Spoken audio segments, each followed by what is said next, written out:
Hello students, my name is Rohit Sharma. I'm the new monitor for class 9 social studies part, and we are starting with our economics part. And in economics today we are going with a chapter number 3, that is poverty as a challenge. Poverty as a challenge. आपको इस name से क्या suggest होता है कि poverty as a challenge? हमने challenge किस part के लिए लिया पॉवर्टी को? On economy part. For a country poverty is a challenge. Poverty एक चैलेंज होती है इकोनॉमी के लिए, क्योंकि जब भी पॉवर्टी बढ़ेगी, एक बंदा एजुकेशन लेने में एजुकेशन नहीं ले पाएगा. एजुकेशन नहीं ले पाएगा तो उसको एम्प्लॉयमेंट भी, जॉब्स भी नहीं मिलेगी. ठीक है. और इससे पहले जो हमने चैप्टर पढ़ा, chapter number 2, people as resource, तो हम एक कंट्री के लिए एसेट नहीं बन के उसके लिए हम लाइबिलिटी बन जाएंगे. क्या बन जाएंगे? Liability part. सो यही पार्ट हमने पढ़ना है, poverty as a challenge. How is poverty considered as a challenge? So गरीबी क्या है? जब भी वर्ड आता है गरीबी, गरीबी से हमें क्या मतलब है? पहले गरीब से हम क्या समझते हैं? What do you mean by गरीब? पुअर. जब भी हम कहते हैं पुअर, तो आपके दिमाग में कोई इमेज आती है, एक फटे कपड़े पुराने पहने रिक्शे वाले भैया जो रोड पे साइड में लोग सो रहे हैं. ठीक है. तो इसमें आते हैं landless, labourers, rickshaw pullers and some other guys also, like rickshaw pullers or some other persons like beggars यानी भिखारी. ये पार्ट भी हमारे को आता है. तो ये सारे लोग क्या हैं और गरीबी क्या है, ये हम इससे नेक्स्ट स्लाइड में देखेंगे. गरीबी क्या है? Poverty is a state or a condition in which a person or a community lacks the financial resources and the essentials for a minimum standard of living. एक मिनिमम स्टैंडर्ड ऑफ लिविंग के लिए आदमी को चाहिए होता है RCM. ठीक है. रोटी कपड़ा मकान जिसे कहते हैं रोटी, यानी फूड, कपड़ा, clothing and house, that's its shelter. So FCS, a person needs these basic needs. These are basic essentials. Poverty is a state or a condition when a person is unable to fulfill these needs. When a person is unable to fulfill these needs. So सारे लोग यही सोचेंगे minimum standard of living. Minimum standard of living यानी जीने के लिए कम से कम इतना तो चाहिए. हमें रोटी कम से कम दिन में 2 स्क्वायर मील्स तो चाहिए कम से कम. 2 स्क्वायर मील्स का मतलब क्या होता है? 2 स्क्वायर मील्स का मतलब होता है दिन में 2 टाइम खाना पर पेट. Poverty stricken people and families might go without proper housing, clean water, healthy food and medical attention. Poverty stricken लोग, जो पॉवर्टी स्ट्रिकन यानी गरीबी से प्रभावित लोग, इसका मतलब क्या होता है? गरीबी से प्रभावित लोग यानी गरीबी स्ट्रिकन. जो लोग गरीब होते हैं वो फैमिलीज कैसी होती है? Without proper housing. उनकी प्रॉपर हाउसिंग नहीं होती. देखें, जिसे हम झुग्गीज कहते हैं, स्लम एरियाज, ये एरिया में लोग रहते हैं. And clean water, healthy food and the medical attention. Clean water नहीं मिलता. रिसेंटली में जब यमुना फ्लड इंसिडेंस हुआ, उस टाइम भी कई घरों को वहाँ से शिफ्ट कर दिया था और उनके लिए प्रॉपर क्लीन वाटर फैसिलिटीज़ भी नहीं थी. Drinking water, that is portable water, उनकी फैसिलिटीज़ भी नहीं थी. हेल्दी फूड की फैसिलिटी नहीं थी. तो वो लोग सारे पॉवर्टी स्ट्रिकन पीपल हो गए थे. हेल्दी फूड नहीं मिलना, मेडिकल केयर नहीं मिल रहा, medical attention, proper medical aid नहीं मिलना टाइम पे. वो सारे लोग कहाँ पे चले आते हैं? वो चले आते हैं पॉवर्टी में. Every 5th person, every time, यहाँ पे PYQs कई बार बनते हैं. Every 5th person in India is poor. यानी every 5th person in India is poor. This means रफली 270 मिलियन पीपल, कितने 27 crore people in India live in poverty. ये डाटा कब है 2011-12 का है, क्योंकि इसी टाइम पे हमारे सेंसेस हुए थे। ड्यू टू हमारे सेंसेस अभी तक नहीं हो पाए हैं, इसका मेन रीज़न यही है क्योंकि कोरोना आ गया 2022-21 में, उसके बाद अभी तक सेंसेस हो नहीं पाए। तो सेंसेस लास्ट यहाँ तक हुए और उसके अंदर इतना ही हमें इन्फॉर्मेशन दी कि 27 crore of people in India are living in poverty. Okay, so we move on another slide. Here is urban case. आपके बुक में केस दिया हुआ है जिसे हम अर्बन केस भी कहते हैं, अर्बन केस। तो ये केस सबसे पहले तो हम लोग बुक से एनसीईआरटी से रीड करेंगे। इसके लिए आपको हम let's take 2 minutes and please pause the video and read this case. Case किसका था ये केस था राम सरन वाला केस। इसको जल्दी से सब लोग रीड करेंगे, राम सरन वाला case. Okay, so read this Ram Saran वाला case and we'll discuss it.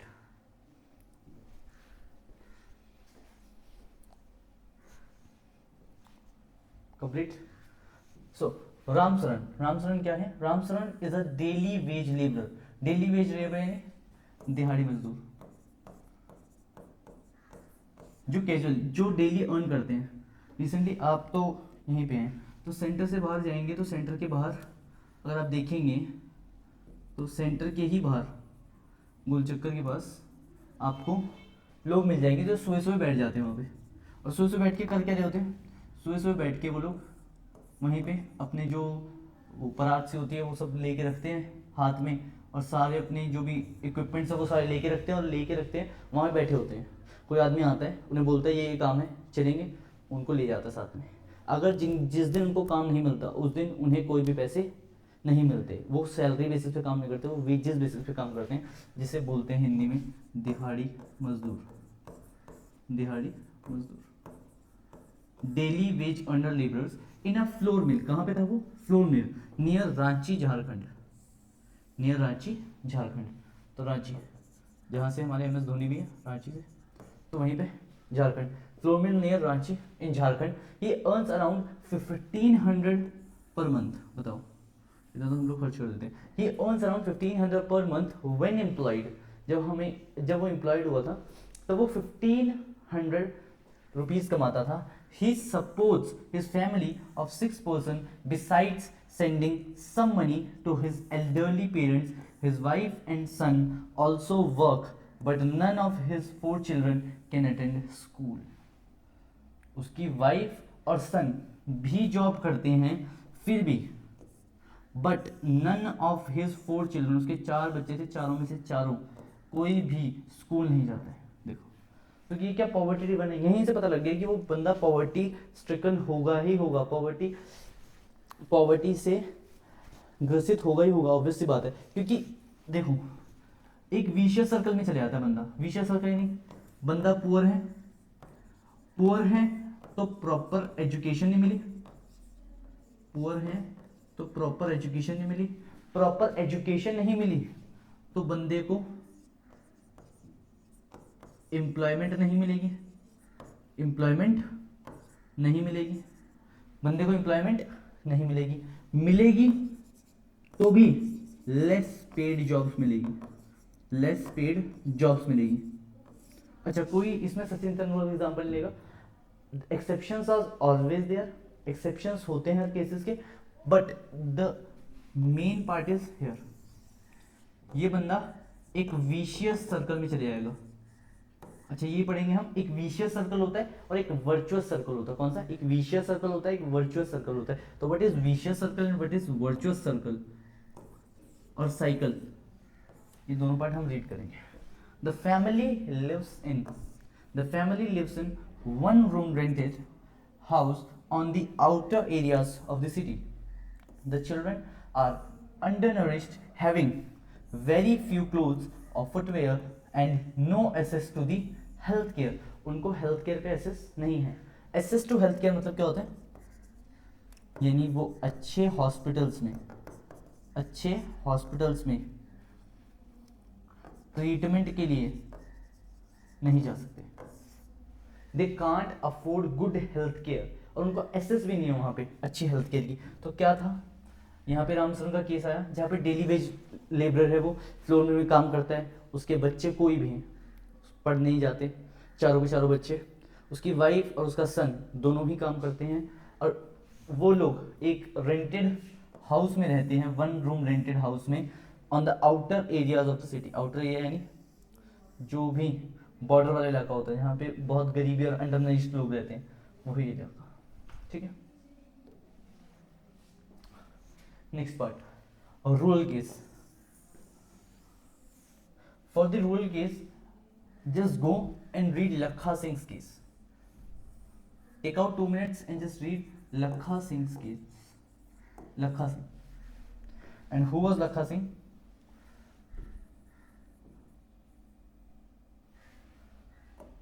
Lakha Singh. So we'll read. Lakha Singh is a landless laborer in a small village near Meerut in Uttar Pradesh. अब वो कहाँ पे रहता था, वो रहता था झारखंड में, ये है उत्तर प्रदेश, मेरठ के आसपास, Meerut express way. By doing odd jobs for farmers he earns ₹50 per day. वो कुछ ऑड जॉब्स करता था फार्मर्स के लिए, and he get some food grains और other items instead of cash. अब वो बार्टर सिस्टम चल रहा था। बार्टर सिस्टम पता है, हम कोई गुड देते हैं किसी को और वो बदले में हमें दूसरा गुड या सर्विस देता है। सेम यहाँ पे वो अपनी सर्विस दे रहा था और उसके बदले में उसको क्या मिल रहे थे, गुड्स मिल रहे थे। कुछ क्या मिल रहे थे उसे, कुछ फूड ग्रेन्स मिल रहे थे। He is illiterate and his family of 8 people lives in a kachcha hut. कहाँ रह रही है, कच्चा हट। अच्छा, ये रूरल केस है।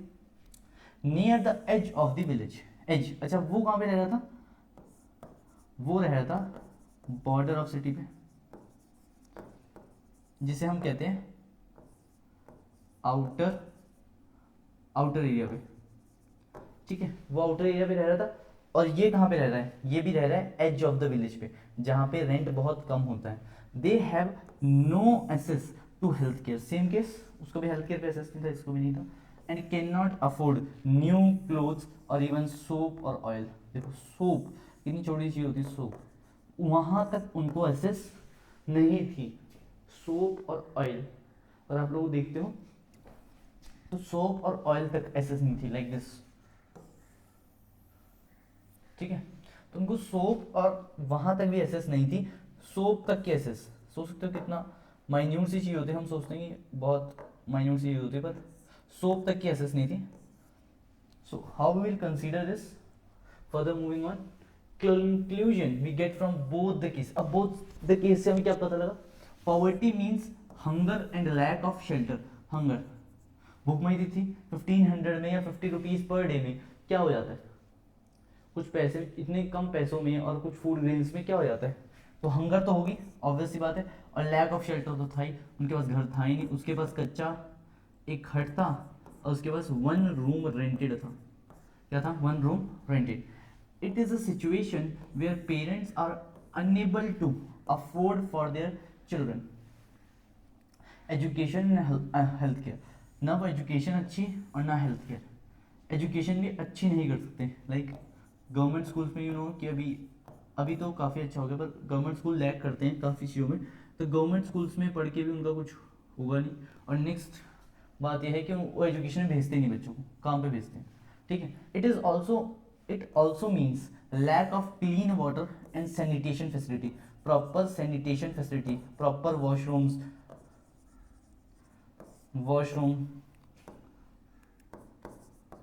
रेस्ट रूम्स ये बने नहीं होते वहाँ पे। ठीक है, ये प्रॉपर बाथरूम वगैरह किसी की भी फैसिलिटी वहाँ पे नहीं होती है। It means lack of clean water. Clean water यानी जैसे हम क्लीन वाटर की जगह एक टर्म यूज करते हैं पोर्टेबल वाटर। ठीक है, हिंदी में कहते हैं पेयजल। पेयजल यानी पीने वाला पानी, पीने वाला पानी। Lack of a regular job. अच्छा, दोनों ही कैजुअल लेबर थे और कुछ और जॉब्स करते थे। A regular job at a minimum decent level. Minimum decent level यानी इतने तो कम से कम इस जॉब के मिलने ही चाहिए, ठीक है, minimum decent level. Above all it means living with a sense of helplessness, यानी एक मजबूरी में बंदा रह रहा है कि मेरे को कोई भी ऐसा कुछ है नहीं कि भाई खुशी से बंदा रह रहा है, सिर्फ एक मजबूरी में रह रहा है कि ये यार हमें तो कोई प्रॉपर फैसिलिटीज़ भी नहीं मिली हुई है, कुछ भी नहीं है, बस लाइफ को ऐसे ही काट रहे हैं, ठीक है। तो ये सारा आपको समझ में आया दोनों से, चाहे वो रामचरण हो चाहे वो लखा सिंह हो।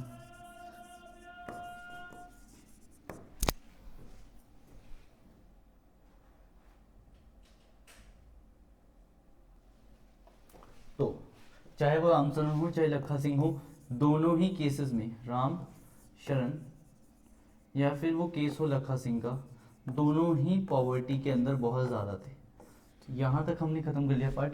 नेक्स्ट पार्ट पे हम मूव ऑन करेंगे, साइंटिस्ट ने गरीबी को कैसे देखा। How did scientist, and which scientist does it mean, it means social scientist. Social scientist यानी जो लोग साइकोलॉजी की स्टडी करते हैं, जो लोग साइकोलॉजी की स्टडी करते हैं, उन लोगों ने कैसे देखा इसको कि क्या गरीबी कैसे होती है। तो उन्होंने दो पॉइंट ऑफ व्यू रखे अपने। दो पॉइंट ऑफ व्यू में क्या होता है, दो पॉइंट ऑफ व्यू रखे उन्होंने। Scientist, social scientist analyse poverty through variety of indicators apart from level of incomes and consumption. दो लेवल तो उन्होंने रखे, बाकी लोगों ने पॉवर्टी को नापने के लिए जो कैलोरीज था और जो पर कैपिटा इनकम था। लेकिन जो सोशल साइंटिस्ट थे, इन्होंने एक नया पॉइंट ऑफ व्यू दिया, अदर सोशल इंडिकेटर्स दिए, जिनका नाम था लिटरेसी लेवल। लिटरेसी लेवल क्या होता है, literacy level anyone know, literacy level का मतलब होता है एजुकेशन, वेदर एक बंदा पढ़ा लिखा है या नहीं। लिटरेट, आपने टर्म सुनोगी लिटरेट, लिटरेट का मतलब पढ़ा लिखा। और इंडिया में ये आयरनी है कि इंडिया में पढ़ा लिखा होना मतलब जिसको अपना नाम लिखना आता है। सपोज मेरा नाम है रोहित,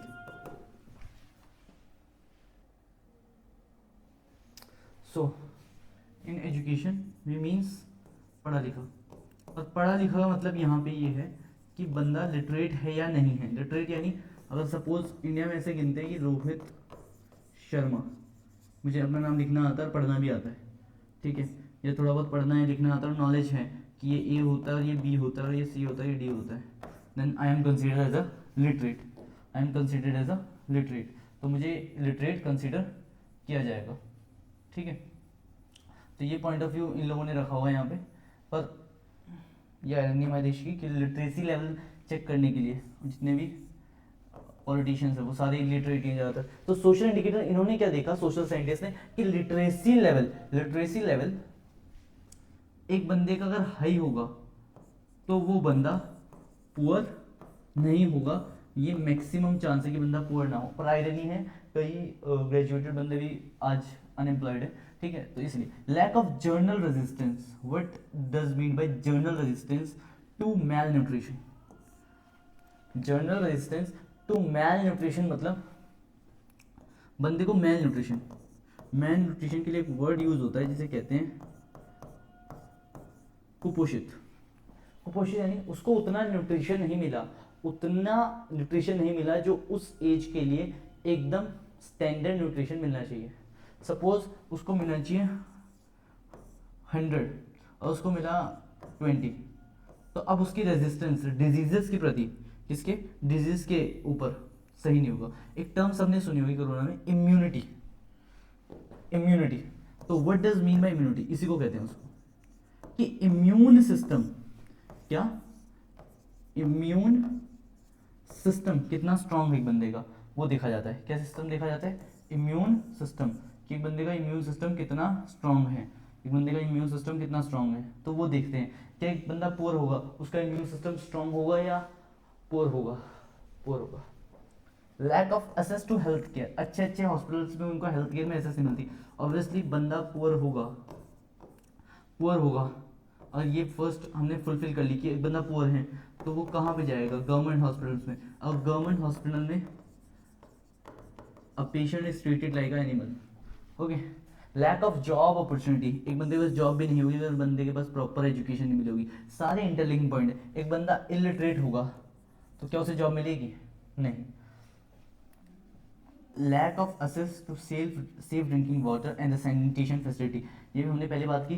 सेफ ड्रिंकिंग वाटर और सैनिटेशन फैसिलिटी, अगर किसी के पास सेफ वाटर है, एजुकेशन है, सेफ ड्रिंकिंग वाटर है, सैनिटेशन है, जॉब अपॉर्चुनिटीज़ हैं, हेल्थ केयर है, वो मेल न्यूट्रिशन नहीं है, तो पुअर ही नहीं होगा, वो पुअर कंसिडर नहीं होगा।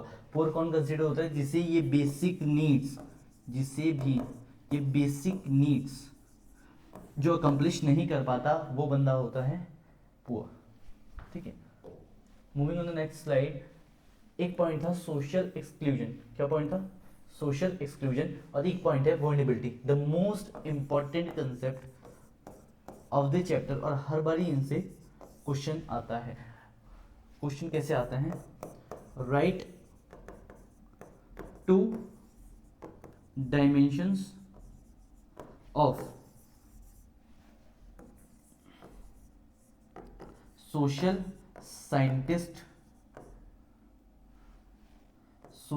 साइंटिस्ट थ्योरी, ये क्वेश्चन आता है, ऐसे क्वेश्चन आता है। या write about the two ages, write about the two ages of the social scientist theory. तो ये क्वेश्चन आता है, ये मोस्ट इंपॉर्टेंट पार्ट है हमारे इस चैप्टर पार्ट में से जो आता है डेफिनेशन के बाद। तो सोशल एक्सक्लूजन मतलब poverty must be seen in terms of the poor having to be live only in poor surrounding with other poor people, excluded from enjoying social equality of better of people in a better surroundings. It can both a cause as well as consequence of poverty in the usual sense. Suppose we are living here only, हम इधर रमेश नगर में रह रहे हैं, हमारे घर के पास आगे कोई झोपड़ी बना दे, क्या हम उसे रहने देंगे? नहीं, क्योंकि यहाँ पे क्या जाके चुपगी मेरे। तो this is a point of view, और लास्ट ईयर हमने इस पर डिस्कशन भी किया, जिसमें मैं पॉवर्टी के ऊपर एक हमने लंबा लेक्चर लिया है, फुल लेक्चर। तो उसके अंदर हमने डिस्कस किया था poverty in the usual sense, it can be both a cause as the consequence. एक बंदा है, उसे दूर रखा जाता है। पुअर हमेशा सोसाइटी के जो बेटर ऑफ पीपल होते हैं, बेटर ऑफ पीपल, उनसे दूर रहता है, उनसे हमेशा दूर रहता है। तो ये एक पॉवर्टी का कॉन्सिक्वेंस भी है और एक कॉज भी है। पॉवर्टी होती भी इसी वजह से, अगर एक बंदा जो पुअर है और अच्छे माहौल में रहेगा तो अपने बच्चों को भी अच्छा सिखाएगा, और वो फाइनली जाके स्किलफुल और लिटरेट होके आगे पुअर नहीं रहेगा। Next, vulnerability. ये question again and again round the years ये पूछा गया और बार बार पूछा ही जाता है, और आगे भी पूछा जाएगा। ये मोस्ट इंपॉर्टेंट कंसेप्ट है वर्नेबिलिटी। वर्नेबिलिटी का मतलब होता है the greater possibility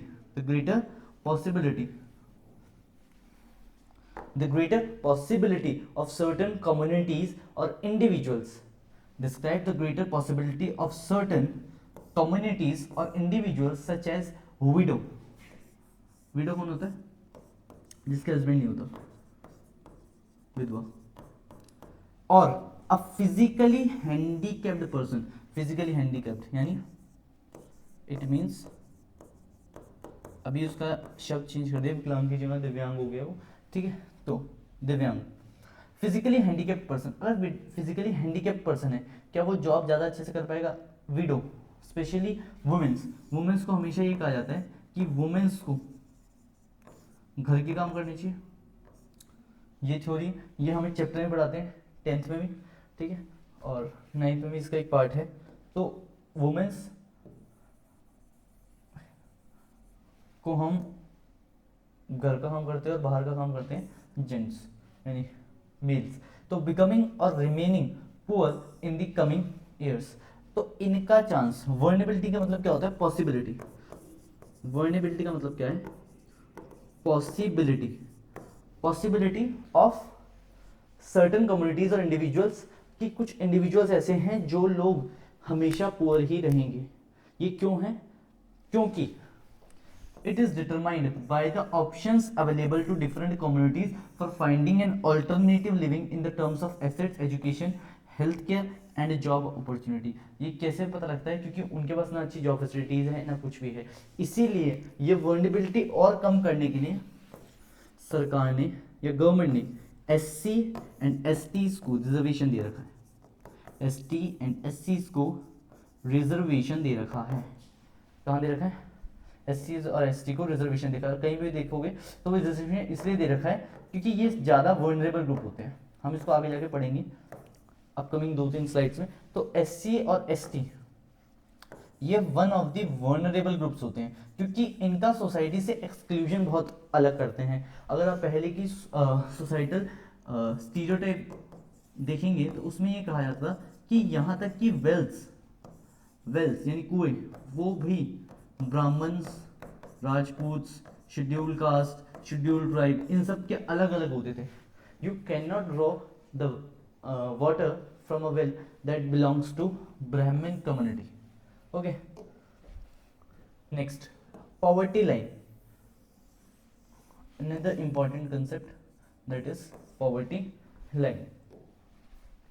Poverty line, तो poverty line may vary with time and place। अलग अलग चीजों के लिए poverty line अलग अलग होती है। सबसे पहले एक होती है इनकम बेसिस पे, किसके बेसिस पे? इनकम बेसिस पे। और एक होती है कंजम्पशन बेसिस पे, किसके बेसिस पे? कंजम्पशन बेसिस पे। तो एक होती है इनकम बेसिस पे, एक होती है कंजम्पशन बेसिस पे। तो इनकम बेसिस पे क्या होती है कि अगर एक पर्सन इतना कमाता है एज पर द स्टैंडर्ड्स तो वो क्या कंसीडर होगा? पुअर कंसीडर नहीं होगा। या इससे कम कमाता है तो वो पुअर कंसीडर होगा। एक लाइन बनाई हुई है कि इससे कम कमाने वाला ही पुअर कंसीडर होगा। कंजम्पशन के लिए बना रखा है कि मिनिमम इतनी calories, this much of calories intake should be there for a person. अच्छा, ये भी डिफरेंट है, यहां पे लेंगे। Each country uses an imaginary line that is considered appropriate for its existing level of development and its accepted minimum social norms. Example, a person not having a car in the United States to be considered as a poor. In India, owning of a car is still considered as a luxury. ठीक है? तो with time, with place, with state and with country, poverty की definition change होती रहती है। Above time and place poverty की definition change होती रहती है। तो हम यही देखेंगे कि पॉवर्टी होती क्या है। पॉवर्टी अगेन रिकॉल करेंगे, each country an imaginary line that is using an imaginary line considered appropriate for its existing level of development and its accepted minimum social norms। जो मिनिमम सोशल नॉर्म्स होती हैं कि एक बंदे के पास पीने के लिए पानी है तो वो पुअर नहीं है, एक बंदे के लिए इतना सा खाना है तो वो बंदा पुअर नहीं है। Determines poverty line in India, minimum level of following are basic for subsistence. Food, fuel, ठीक है, फूड एंड फ्यूल। तो फूड क्या है? Food, clothing, health care. Food, clothing, health care, ये चीजें हैं। Fuel means education. यहां पे एक और पॉइंट ऐड होता है फूड के साथ, शेल्टर। क्या ऐड होता है? शेल्टर। एक बंदे को शेल्टर चाहिए होता है, फूड चाहिए होता है। जैसे हिंदी में कहते हैं, एक मूवी भी आई थी, रोटी कपड़ा एंड मकान। These are the basic necessities of a person. Food, fuel, food, shelter, clothing, health care. ये सेकेंडरी पार्ट है। Food, education and health care. बंदा जिंदा रहेगा, अच्छे कपड़े पहनेगा, उसी के बाद वो एजुकेशन और हेल्थ केयर पे जा सकता है। ठीक है, एजुकेशन और हेल्थ केयर पे जा सकता है।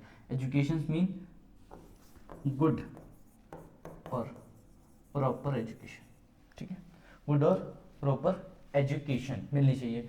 The present formula for food requirement while estimating the poverty line is based on the desired calorie requirement. अब डिजायर्ड कैलोरी रिक्वायरमेंट दी हुई है। कैलोरी मींस अगर आप कोई पैकेट देखते हो खाने का, उसके पीछे कैलोरीज लिखी होती है कि इसमें इतनी कैलोरीज है। अच्छा, जो जिम जाते हैं उनको तो पता ही, वो कैलोरी बर्न करते हैं वो लोग। Calorie requirement vary on age, sex, and the type of work that a person does. Accepted average calorie requirement in India is, ध्यान से देखेंगे पॉइंट आउट, ये बात हमेशा पूछी जाती है और ये एक 1 मार्कर इसमें से हमेशा बनता है। रूरल एरिया में इन्होंने 2400 कैलोरीज दे रखी है पर पर्सन पर डे, पर अर्बन में इन्होंने कितनी दे रखी है, कम दे रखी है 2100 calories per person per day. The monetary expenditure per capita needed for buying these calories requirement in terms of food grains etcetera is revise periodically taking into the consideration the rise in prices. तो जैसे जैसे prices बढ़ते हैं, मान लो दाल के, चावल के, हर एक के प्राइजेस बढ़ गए, तो उस हिसाब से ये कैलोरी रिक्वायरमेंट पूरी करने के लिए हम इनकम वाले एक्सटेंट को चेंज कर देते हैं। जैसे पहले 300 थी पर पर्सन, फिर 500 हो गई, आज 900 कुछ है, तो ये चेंज हो जाता है over a period of time, it changes due to inflation. जैसे जैसे महंगाई बढ़ती है वैसे वैसे चेंजेस होते रहते हैं, तो ये एक सेकेंडरी पॉइंट है। पर इसके बाद हमें देखेंगे the monetary expenditure, 1 minute, rural पर आपने एक पॉइंट नोट किया यहाँ पे, बड़ा ही अच्छा पॉइंट है, 2400 कैलोरीज है रूरल के लिए, पर अर्बन के लिए 2100 है। यहाँ पे एक क्वेश्चन अराइज होता है हर साल, why rural people need more calories. More calories क्यों चाहिए होती है? इसका आंसर सिंपल है, because they do more physical work. वो मोर फिजिकल वर्क करते हैं। एग्रीकल्चर होती है तो एग्रीकल्चर में ज्यादा काम करेंगे और ज्यादा भूख लगेगी, तो इसीलिए हमारे यहाँ पे सिटिंग जॉब ज्यादा होती है अर्बन एरियाज में, इसीलिए, ठीक है, इसीलिए। Next, for the year 2011-12 the poverty line for a person was fixed at 816 per month for rural. अब देखना 816 per month for rural areas, rural के लिए कम है, 1000 फॉर अर्बन, क्योंकि अर्बन में महंगाई, inflation is more in where urban areas. तो urban areas में सिटी में अर्बन एरिया, सिटी एरिया में ज्यादा ही पॉवर्टी होती है, ज्यादा ही इन्फ्लेशन होती है, महंगाई ज्यादा होती है, इसीलिए। The poverty line is estimated periodically, normally every 5 years, हर 5 साल बाद एक सैंपल सर्वेस करवाए जाते हैं। और सैंपल सर्वे कौन करता है? अगेन 1 मार्क का क्वेश्चन यहां से अराइज होता है, NSSO, the full form of NSSO is national sample survey organisation. ये सारे ही सर्वेस कौन ऑर्गेनाइज करते हैं? NSSO। ये मार्क कर लेंगे क्योंकि ये इंपॉर्टेंट पार्ट है, और 1 मार्क का क्वेश्चन इससे हमेशा पूछा जाता है कि who arranges survey for the periodically revision of poverty line, who arranges the periodical surveys for the periodical estimation of the poverty line। तो कौन अरेंज करता है उसे? ये अरेंज करता है NSSO, national sample survey organisation. The poverty estimates, तो poverty क्या एस्टिमेट करती है? पॉवर्टी क्या एस्टिमेट करती है? ध्यान से, there is a substantial decline in poverty ratios in India from about 45% in 1993 to a 37.2% in 2004 और 5। 2004 या 5 के अंदर ये poverty line बड़ी ही शिफ्ट हुई है। The proportion of people below poverty line further came down to about 22% in 2011 and 12। पहले poverty कितनी थी? 45%। जब इंडिया को इंडिपेंडेंस मिली, at that time we were not having the sufficient food grains. जो फूड ग्रेन्स एनिमल्स खाते हैं, food grains हमारे यहाँ पे लोग खाते थे। 45% of the person were poor near about 1993 और 1994। 37.2% वर नियर अबाउट 2004 एंड 5। उसके बाद प्रोपोर्शन कम हुआ और कम होकर 22% तक पहुंच गया 2011 और 12 में। Although the percentage of people living under poverty declined in the earlier 2 decades, यानी 1973 से लेके 1993 तक नंबर ऑफ पुअर डिक्लाइन हुए, ठीक है, number of poor people decline हुए। पर अभी जो रिसेंट स्टडी आई है उससे हमारा हंगर इंडेक्स में like suppose India in hunger index and in poor concentration, हमारा इंडिया बहुत आगे चला गया, नियर अबाउट बांग्लादेश से भी हमारे इंडिया में भुखमरी ज़्यादा हो गई है, पॉवर्टी हमारे देश में बढ़ती ही जा रही है। तो ये हम देखेंगे। अच्छा, वनरेबल ग्रुप्स, तो इंडिया में कुछ वनरेबल ग्रुप्स के बारे में बताया गया है। वनरेबल तो क्या है, जिनका प्रोपोर्शन ज़्यादा होता है। In India the proportion of people below poverty line is also not same for all social groups and economic categories. Economic categories सबका, इकोनॉमिक कैटेगरी वाइज सबका वर्नेबिलिटी सेम नहीं होता, सब लोगों की वर्नेबिलिटी सेम नहीं होती है, सब लोग एक ही तरीके से पुअर की लाइन में नहीं जाते, ठीक है। Schedule caste and schedule tribe are the most vulnerable groups. कौन से? Schedule caste and schedule tribe. पर ये वनरेबल ग्रुप किसके वाइज हैं? ये हैं सोशल वनरेबल ग्रुप्स। कौन से? सोशल वनरेबल ग्रुप्स, यानी इनको सोसाइटी से एक्सक्लूड करते हैं लोग, इनको सोसाइटी से एक्सक्लूड करते हैं, इसलिए ये वनरेबल ग्रुप्स बन चुके हैं। Likewise among economic groups the rural agriculture labours households and the urban casual labours household are the most vulnerable. अच्छा, ये कहाँ पे हो गया? ये तो हो गया सोशली। पर अगर हम इकोनॉमिक ग्रुप्स वाइज माने, किसके वाइज माने? इकोनॉमिक। देखो सोशल और इकोनॉमिक ये क्वेश्चन में आता है, सोशल और इकोनॉमिक। तो इकोनॉमिक ग्रुप कौन से हैं? Rural agriculture labour households and in urban casual labours. Casual labour ये जो रोड साइड बैठे होते हैं, ठीक है, वो बंदे और जिनको दिहाड़ी मजदूरी करते हैं जो, वो सारे। There is also inequality, there is also inequality, ये सारे लोग क्या हैं? There is also inequality of incomes within a family. In poor families all suffer but some suffer more than others. India में सब लोग सफर करते हैं पुअर फैमिलीज में, पर ज्यादा सफर कौन करता है? Womens, infants. कौन से इन्फेंट्स? फीमेल इन्फेंट्स और एल्डरली पीपल, बुजुर्गों को सुनता नहीं है। तो old people and female friends are denied equal access, उनको इक्वल एसेस नहीं मिलती जो रिसोर्सेज बाकी को मिलते हैं। लाइक फीमेल इन्फेंट्स को प्रॉपर न्यूट्रिशन नहीं मिलता, तो वो मैल न्यूट्रिशन रह जाते हैं, और मैल न्यूट्रिशन रह जाते हैं तो उनकी जो रेजिस्टेंस है डिजीज के प्रति वो कम हो जाती है, वो रेजिस्ट नहीं कर पाते डिजीज को जितना बाकी लोग कर पाते हैं, ठीक है। ये पॉइंट क्लियर हो गया। Inter state disparities. अच्छा, हमारे इंडिया में एक स्टेट है, दो स्टेट है जो सबसे ज़्यादा पुअर स्टेट है, Bihar and Orissa. These are one of the poorest state of India, ये सबसे ज़्यादा पुअरेस्ट स्टेट है इंडिया के। बट यहीं पे अगर देखें तो बिहार से ही सारे डीएस, दिल्ली सेक्रेटरीट में जितने भी पुलिस ऑफिसर हैं या आईपीएस ऑफिसर हैं, वन सबसे ज़्यादा बिहार से ही होते हैं।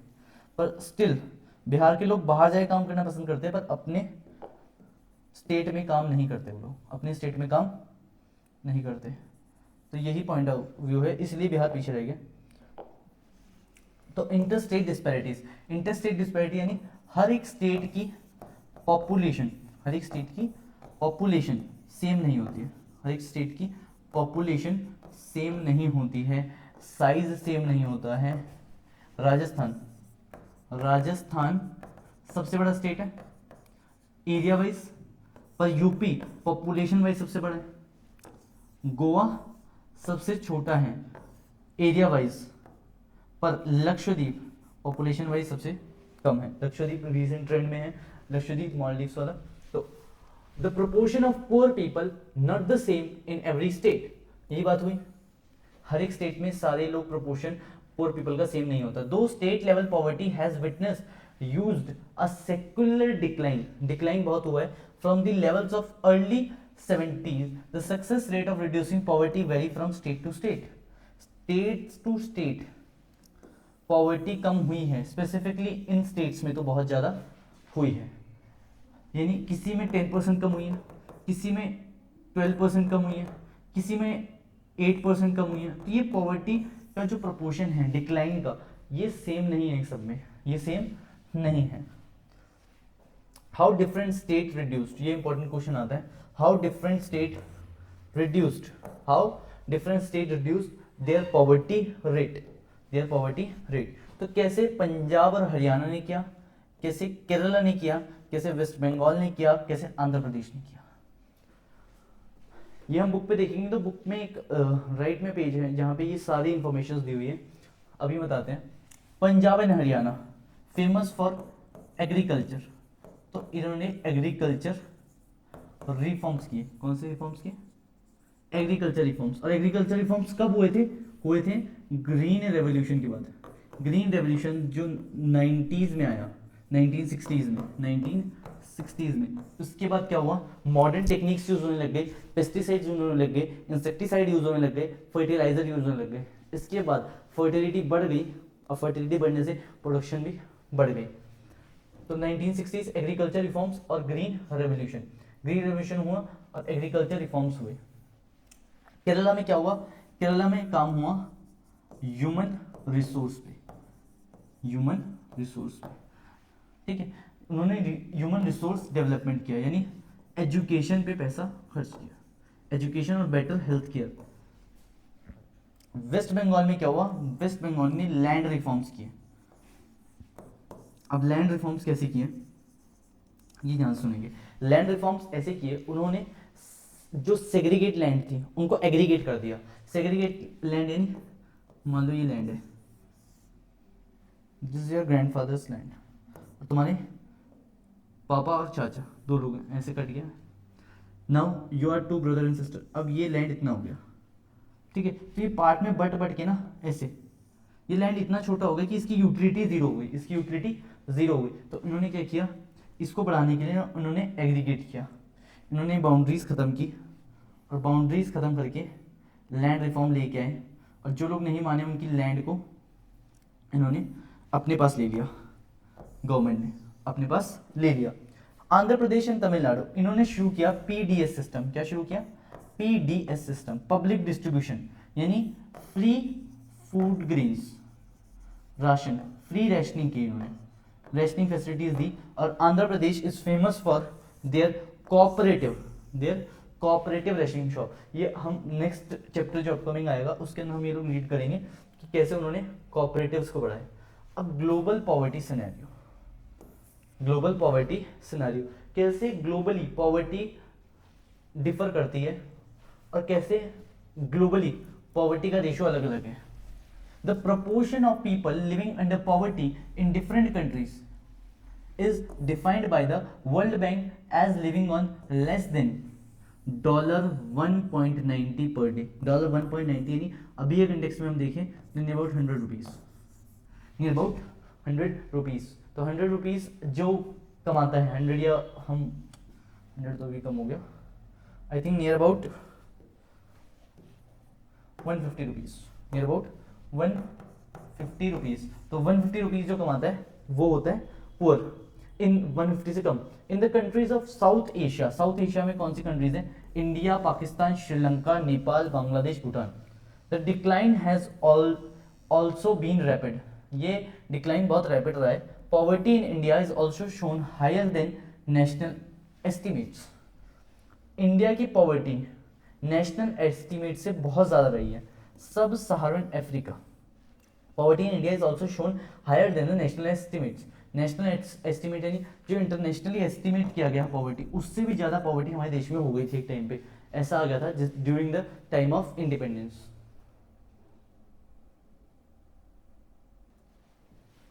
So, sub-Saharan Africa poverty in fact declined from 51% in 2005 to 40.2%। अब देखोगे अफ्रीका साइड, सब साहारन अफ्रीका, इस साइड पॉवर्टी एट पीक रहती है, एट पीक, क्योंकि उन्हें बेसिक एसेंशियल्स भी आज तक नहीं मिल पाए हैं। जो पोर्टेबल वाटर है, सैनिटेशन फैसिलिटीज है, वो आज तक भी उन्हें अवेल नहीं हो पाई है। इसीलिए the new sustainable development goals of the UN United Nations, इन्होंने प्रपोज किया और कहा पॉवर्टी हम एंड कर देंगे बाय 2030 तक हम पॉवर्टी पूरे वर्ल्ड में हम एंड कर देंगे। ये इन्होंने सबने ग्लोबल समिट में पार्ट लेके बोला था। तो कॉजेज ऑफ पॉवर्टी बहुत ही इजी कॉजेज हैं। First, low level of economic development under the British colonial administration. British colonial administration था उस टाइम पे, क्या होता था ऑब्वियसली वो लोग सारे रिसोर्सेज हमारे पुल इन कर रहे थे और अपने रिसोर्सेज बचा रहे थे और सारे रिसोर्सेज ब्रिटेन भेज रहे थे। तो उस टाइम जो एडमिनिस्ट्रेशन था वो इतना अच्छा नहीं था कि वो लोग सस्टेनेबली हमारे इंडिया के लिए डेवलपमेंट करें। Further coming, the policies of the colonial government ruined the traditional handicrafts and discouraged development of industries like textile। हमारे यहाँ पे जो टेक्सटाइल इंडस्ट्री थी, जो हैंडीक्राफ्ट थे, आज भी हमारे इंडिया में Bhadohi that is in Uttar Pradesh. Bhadohi एक जगह है उत्तर प्रदेश में जहाँ से आज भी हैंड क्राफ्टेड कारपेट्स ये सारे एक्सपोर्ट्स होते हैं और उनकी वैल्यू लैक्स में है। 10 लाख का कारपेट या 14 लाख का कारपेट, ये सारे एक्सपोर्ट्स होते हैं। The low rate of growth persisted until the 1980s। तो 1980s तक क्या हुआ था? 1980s स्लो ग्रोथ रेट रही, क्योंकि जो इन्वायरमेंट वो रून करके गए थे, जो लॉसेस वो करके गए थे, वो लॉस को खत्म करने में ही बहुत टाइम लग गया। Next point, low growth rate and the population increase. Population बढ़ेगी। अच्छा, मेन क्या है, कभी भी कॉजेज आते हैं किसी बैड चीज़ के ना, वहाँ पे एक पॉइंट जरूर लिखा जाता है, दैट इज पॉपुलेशन इंक्रीज। क्योंकि पॉपुलेशन इंक्रीज होगी ऑब्वियसली, एक घर में 2 चाइल्ड हैं, पढ़ा लेंगे, 3 चाइल्ड हो गए, अब एक नहीं पढ़ पाएगा तो ऑब्वियसली ये अनएम्प्लॉयड भी रहेगा, और अनएम्प्लॉयड रहेगा या लेस पेड रहेगा तो ये पुअर बनेगा ही बनेगा, ये पुअर कंडीशंस में आएगा ही आएगा, पॉवर्टी क्रिएट करेगा ही करेगा। तो low growth rate and population increases, population बढ़ती रहती है। पॉपुलेशन बढ़ने से क्या हुआ, जो प्रोडक्शन रिक्वायरमेंट थी, यानी जो फूड ग्रेन्स की रिक्वायरमेंट थी वो भी बढ़ गई, और फूड ग्रेन्स मिल नहीं पाते थे, फूड ग्रेन्स महंगे हो गए तो ऑब्वियसली वो लोग फूड ग्रेन्स महंगे हो गए तो ऑब्वियसली उन लोगों ने फूड ग्रेन्स की कम हो गई और अफोर्डेबिलिटी कम हो गई, तो लोग एसेस नहीं कर पाते, ना अफोर्ड कर पाते, ना खा पाते, तो मैल न्यूट्रिशन हो गए और कईयों की इस वजह से डेथ भी हो गई। Low growth rate resulted in less job opportunities and low growth rate of incomes. Obviously income कम होगी, accompanied by rapid growth of population। अब population बढ़ गई, the failure at both the fronts, promotion of economic growth and population control, perpetuated the cycle of poverty। यहां से population बढ़ रही है लेकिन ग्रोथ बिल्कुल नहीं हो रही है, तो ये दोनों इंडिकेटर से क्या हुआ, पॉवर्टी इंक्रीज हो गई। क्या इंक्रीज हो गई? पॉवर्टी इंक्रीज हो गई, पॉवर्टी इंक्रीज हो गई, पॉवर्टी इंक्रीज हो गई। With the spread of the irrigation and the green revolution, many job opportunities were created in the agriculture sector, but the effects were limited to some parts of India। The industries did not provide some jobs, but this was not enough to absorb the job seekers।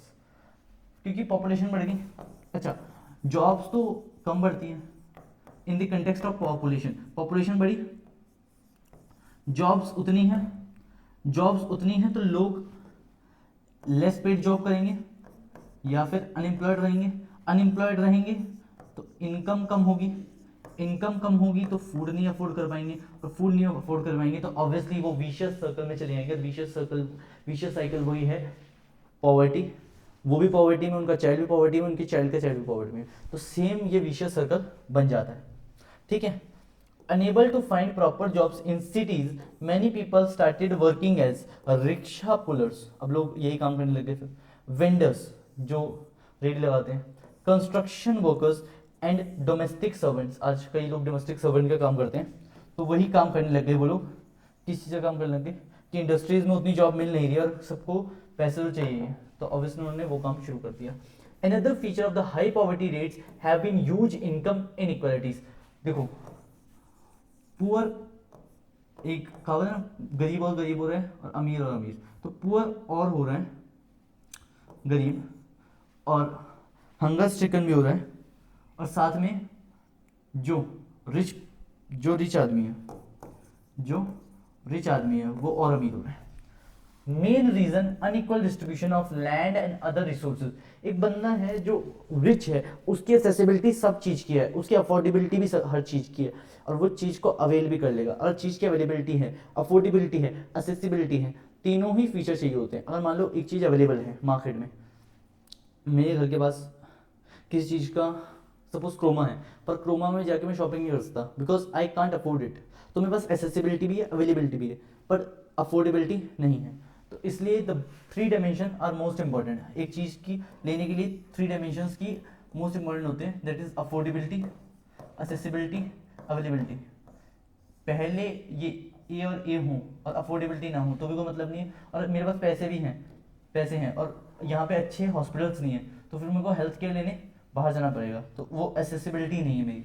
Major policies lack implementation, thus proper implementation of policy could have been improved the life of rural people, millions of rural people. तो कुछ schemes तो आई पर scheme से कुछ help नहीं मिली, scheme से कुछ help नहीं मिली।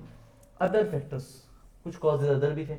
Socio culture and economic factor also are responsible for poverty in order to fulfil social obligation and observe religious ceremony. अच्छा, हम लोग रिलीजियस सेरेमनी इतनी करते हैं कि अभी 20 सेकेंड गई, हमने बहुत ज़्यादा पैसा खर्च किया उस पर। The very poor spend a lot of money including the very poor, गरीब आदमी करेगा, गरीब आदमी भी, जैसे मैरिजेस होती है, मैरिजेस, तो मैरिजेस पे भी लोग बहुत ज़्यादा पैसा खर्च करते हैं।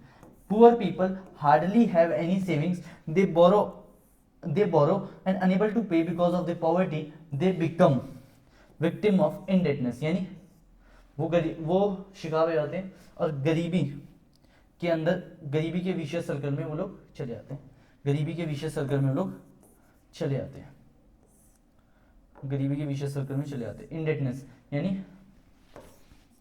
उधारी, उनकी उधारी इतनी बढ़ जाती है, ठीक है, दिवालिया हो जाते हैं वो लोग। तो यही सारा इसमें बताया गया कि अदर फैक्टर, कुछ सोशल कल्चरल फैक्टर हैं, पॉपुलेशन इंक्रीज हुई, कॉलोनियल रूल की वजह से जॉब्स नहीं मिली, अनएम्प्लॉयड हो गए लोग, तो इन सब पॉइंट्स की वजह से इंडिया में पॉवर्टी बढ़ रही है। Anti poverty measures, one of the important question, what are the anti poverty measures or what are the measures that are taken by government to eradicate poverty? First, the current anti poverty strategy of the government is based broadly on two planks मतलब दो edges पे थी। Promotion of economic growth, एक तो economic growth बढ़ानी है, दूसरा anti poverty programmes को बढ़ावा देना है। किसको बढ़ावा देना है? Anti poverty programs. तो एंटी पॉवर्टी प्रोग्राम के बीच में क्या है? This is strong link between economic growth and poverty reduction. Obviously अगर पुअर एक कंट्री में कम होंगे तो ऑब्वियसली ग्रोथ ज्यादा होगी, क्योंकि वो ज्यादा कमाएंगे तो टैक्स भी देंगे, और टैक्स देंगे तो सरकार को रेवेन्यू आएगा, रेवेन्यू आएगा तो वो हमारी ही, ये भी आयरनी है कि सरकार हमारे ही बेनिफिट के लिए देगी। अच्छा, ये आयरनी है, ऐसा सच नहीं होता, वो लोग अपनी जेब में रखते हैं। वैसे economic growth widens opportunities and provides the resources needed to invest in human development, human development के अंदर, किसमें? human development में। This also encourages people to send their children to school in the hope of getting better economic returns from investing in education. अच्छा, economic growth कैसे होगी? जब human resource में investment होगा। पिछले चैप्टर में हमने पीपल एज अ रिसोर्स में ऐसे पढ़ते हैं कि जब हम इन्वेस्ट करेंगे हेल्थ केयर में, जब हम इन्वेस्ट करेंगे एक आदमी की एजुकेशन में, तो हमें बेटर रिटर्न देगा। जब वो अच्छी जॉब्स करेगा तो आपकी फैमिली की फुलफिलमेंट भी अच्छे से करेगा और आपकी फैमिली का अपलिफ्टमेंट भी बहुत अच्छे से होगा। ये पॉइंट्स आते हैं। This encourages people to send their children to schools in the hope. अच्छा, बंदे स्कूल के जाते हैं कि हमारी ग्रोथ होगी, हमें जॉब्स अच्छी मिलेगी, और जॉब्स मिलेगी तो हमारी फैमिलीज की सारी डिमांड्स पूरी हो सकती है, और we can uplift our families in a good way. However, the poor may not be able to take direct advantage from the opportunities created by the economic growth. Thus, there is a clear need of the targeted anti-poverty programs. तो हमेशा economic growth का फायदा poors नहीं उठा सकते, इसलिए उन्होंने anti poverty programmes launch किए, जिसके अंदर वन ऑफ द प्रोग्राम जो हमेशा पूछा जाता है, दैट इज मनरेगा। मनरेगा, इसका नाम नरेगा भी है और इसी का नाम एमजी नरेगा भी है। इसका नाम पहले था national rural employment guarantee act, इसका नाम चेंज करके Mahatma Gandhi national employment guarantee act 2005। तो ये कब हुआ था? It was launched in 2005. Aims to provide 100 days of wage employment to every household to ensure livelihood security in rural areas. ये क्या कहती है? ये कहता है आपको 100 days of का एम्प्लॉयमेंट गवर्नमेंट गारंटी करती है, गवर्नमेंट गारंटी करती है कि 100 डेज ऑफ एम्प्लॉयमेंट आपको मिलेगा ही मिलेगा, 100 डेज ऑफ एम्प्लॉयमेंट आपको मिलेगा ही मिलेगा। कैसे मिलेगा? Also aimed at sustainable development to address the causes of drought, deforestation and soil erosion. 1/3 of the proposed jobs have been reserved for women. अच्छा, इन्होंने क्या बोल रहा? 100 डेज की आपको एम्प्लॉयमेंट मिलेगी अगर आप विलिंग हो और एबल हो कुछ जॉब करने के, और आपको जॉब नहीं मिले तो 100 डेज की वेज एम्प्लॉयमेंट हम आपको देंगे। कौन देगा? गवर्नमेंट उनको देगी। अगर 15 डेज में, अगर 15 डेज में उनको जॉब नहीं मिलती है, 15 डेज में जॉब नहीं मिलती है, तो मनरेगा स्कीम में आप अवेल हो जाओ और आपको 100 डेज की एम्प्लॉयमेंट गवर्नमेंट देगी। ये क्यों करती है गवर्नमेंट? ताकि एटलीस्ट बेसिक नीड्स तो पूरी हो उनकी, एटलीस्ट बेसिक नीड्स तो पूरी हो। 1/3 of the propose job have been reserve for women. Womens के लिए ये जो जॉब्स क्रिएट की इन्होंने गारंटी वाली स्कीम, इसमें 1/3 पार्ट किसके लिए रिजर्व किया? वुमेन्स के लिए। इसके बाद आती है prime minister Rozgar Yojana. Aim to create self employment. इन्होंने बोला कि सब लोग काम ही करोगे क्या, कुछ लोग क्या कर लो, खुद का काम शुरू करो। ये स्टार्ट किया इन्होंने 1993 में, सेल्फ एम्प्लॉयमेंट यानी opportunities for educated unemployed youth in rural areas. कि आप छोटे छोटे बिजनेसेस शुरू करो, आपको जो गाइडेंस है, आपको जो मनी हेल्प है वो सारी गवर्नमेंट देगी। Government will give you grants and you just start your businesses so that you can also create job opportunities in the rural areas. तो ये सारी स्कीम्स ज्यादातर रूरल एरियाज में ही शुरुआत की गई। कहाँ पे स्टार्ट की गई? रूरल एरियाज में। इसके बाद आई REGP, rural employment generation program. कब लॉन्च हुआ? 1995 में। सबके ये लॉन्च डेट हमेशा याद रखनी है, ये पूछी जाती है। Aim create self employment opportunities in rural areas and small towns. कहाँ पे सेल्फ एम्प्लॉयमेंट जॉब कहाँ पे करी? स्मॉल टाउन्स में। वहां पे रूरल एरियाज में था, यहाँ पे rural areas plus small town, छोटे छोटे डिस्ट्रिक्ट्स, जिला इसे कहते हैं। वहां पे इन्होंने कहा कि हम जॉब्स क्रिएट करेंगे थ्रू सेल्फ एम्प्लॉयमेंट। कैसे? Self employment. अच्छा, ये 3 प्रोग्राम्स है जो सेल्फ एम्प्लॉयमेंट को क्रिएट करते हैं। A target for creating 25 lakh new jobs have been set for the program under the 10th 5-year plan। 10th 5-year plan में था 25 lakh new jobs क्रिएट करेंगे।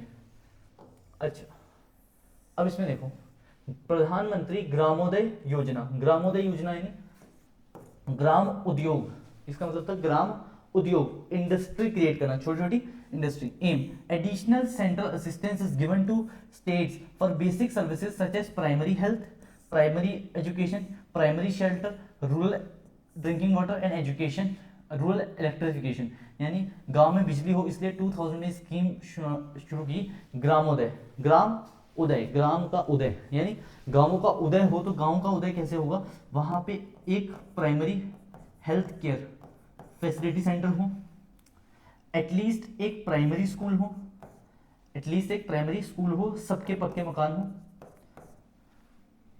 ड्रिंकिंग वाटर हो और इलेक्ट्रिफिकेशन हो। Electrification है सबके घर में इलेक्ट्रिसिटी एटलीस्ट हो। स्टिल इंडिया में 24/7 इलेक्ट्रिसिटी अवेलेबल नहीं है। अब अगर ग्रेटर नोएडा जगह देखोगे वहां पे भी इलेक्ट्रिसिटी अभी तक अवेलेबल पूरी 24 आवर्स नहीं आती है। स्वर्ण जयंती ग्राम स्वरोजगार योजना। कौन सा रोजगार है? स्वरोजगार। तो स्वरोजगार का मतलब क्या होता है? स्वरोजगार, खुद को रोजगार करना यानी सेल्फ एम्प्लॉयमेंट। इन्होंने फिर किया bringing the assisted poor families above the poverty line by organizing them into self help group। यानी सेल्फ हेल्प ग्रुप क्या होता है? ये बहुत इंपॉर्टेंट टॉपिक है। सेल्फ हेल्प ग्रुप्स क्या होता है? Self help groups, self help group होते हैं 5-6 लोग। जैसे एक कंसेप्ट होता है जिसे कहते हैं कमेटी। कमेटी का कंसेप्ट या मम्मी किटीज करते हैं तो किटी पार्टीज, तो उसके अंदर जो पैसे डालते हैं, उसमें जो पैसे डालते हैं वो सारा पार्ट किस में आता है? वो सारा पार्ट आता है इधर ही कि through a bank mix of bank credit and government subsidy. एक तो उनको गवर्नमेंट सब्सिडी देना और वो सेल्फ हेल्प ग्रुप, मान लो सेल्फ हेल्प ग्रुप है, कुछ 10 लोगों ने सेल्फ हेल्प ग्रुप शुरू किया, इन्होंने छोटा सा कोई कॉटेज इंडस्ट्री शुरू कर ली। क्या इंडस्ट्री शुरू कर ली? कॉटेज इंडस्ट्री शुरू कर ली। सपोज उन्होंने कुछ छोटे कोई भी हाथ से कढ़ाई बनाने का काम शुरू कर दिया, और उन्होंने काम से उनको बैंक से क्रेडिट मिल गया। शायद हो सकता है एक बंदे को ना मिले, और ये 10 बंदे हैं। अब इस सेल्फ हेल्प ग्रुप को बैंक से क्रेडिट और बैंक से असिस्टेंस मिल जाएगा बहुत आसानी से, और गवर्नमेंट इनके प्रोडक्ट्स पे सब्सिडी भी प्रोवाइड करती है। इसके बाद आया अंत्योदय अन्न योजना। ये जो टॉपिक है ये हम नेक्स्ट चैप्टर में पढ़ेंगे। ये पुअरेस्ट ऑफ द पुअर के लिए था, और इसके अंदर अन्न योजना क्या होता है? अंत्योदय अन्न योजना। अन्न योजना यानी इसमें फूड ग्रेन्स दिए गए थे। पुअरेस्ट ऑफ पुअर को क्या दिए गए थे? Food grains. क्या दिए गए थे? फूड ग्रेन्स दिए गए थे। तो रिजल्ट ऑफ द प्रोग्राम क्या था? प्रोग्राम का कुछ ऐसा रिजल्ट हुआ कि the least effective lack of proper implementation and the right targeting there has been a lot of overlapping. यानी आप देखोगे स्वरोजगार योजना, उसके बाद REGP, ये सारी स्कीम्स एक ही के ऊपर लगा दी उन्होंने। तो जो मोटिव था वो ओवरलैप हो गया, तो कई स्कीम रिडंडेंट बन गई, उसका कोई मतलब ही नहीं रहा। ठीक है। Despite good intentions the benefit of these schemes are not fully reached. अच्छा, लोगों को पता ही नहीं होता हमारे लिए स्कीमें बनाई हुई है, तो डिजर्विंग पुअर को ये फैसिलिटीज अवेल ही नहीं हो पाई। क्या नहीं हो पाई? अवेल नहीं हो पाई। Therefore the major emphasis in the recent year is on proper monitoring. आजकल कई साइट्स बनी है जहाँ पे अपना नाम डालोगे, एज डालोगे, कौन से एरिया में रहते हो ये डालोगे, तो आपको उसमें स्कीम्स की लिस्ट दिखाती है। स्कीम की लिस्ट दिखाती है कि ये स्कीम की आप अवेलमेंट कर सकते हो। अगर आप इस सेक्टर में हो, you can avail these schemes as launch by government. ठीक है। आजकल तो डिजिटल हो गया, तो उसके अंदर सब कुछ है। Of all the poverty alleviation program, क्या क्या पॉवर्टी एलिवेशन प्रोग्राम थे, तो इसमें क्या था? ओवरलैपिंग हो गई और प्रॉपर इम्प्लीमेंटेशन हो ही नहीं पाई। प्रॉपर इम्प्लीमेंटेशन हो ही नहीं पाई। नाउ तो coming up with the last topic, the challenges ahead. The challenges ahead, इसके बाद भी कुछ चैलेंजेस बच गए। क्या क्या चैलेंजेस बच गए? Poverty has certainly declined in India, yet it's reduction remains India's most compelling challenge. Poverty decline तो हुई है, पर प्रॉपर इरेडिकेशन अभी भी चैलेंज है कि पॉवर्टी इंडिया में बहुत ज्यादा है, तो उसका इरेडिकेशन, उसका रिडक्शन कैसे हो? Poverty reduction is expected to make better progress in the next 10 to 15 years. Upcoming 10-15 years में और अच्छे से होगा। Possible mainly due to higher economic growth, increasing stress on the universal free elementary education, declining population growth, increasing empowerment of the women and the economically weaker sections of the society। हम economically weaker section को बढ़ावा दें, women empowerment करें, good health care facilities दें, अच्छा environment दें बंदे को रहने के लिए, तो ये सारी से हमारा इकोनॉमिक ग्रोथ, काफ़ी हायर इकोनॉमिक ग्रोथ हम अचीव करेंगे। हायर इकोनॉमिक ग्रोथ हम लोग अचीव करेंगे, और इसी से पॉवर्टी कम हो सकती है। इसी से पॉवर्टी कम हो सकती है। So we are over with this chapter. हमने टॉपिक अभी ओवर कर दिया, और यहीं पे अगर हम देखेंगे तो इस पे इसके कुछ मेन टॉपिक्स हैं। फर्स्ट ऑफ ऑल पॉवर्टी की डिफाइन के बाद पॉवर्टी लाइन की define, then poverty alleviation programs, poverty alleviation programs, and then एक टॉपिक और है, दैट इज सोशल साइंटिस्ट्स।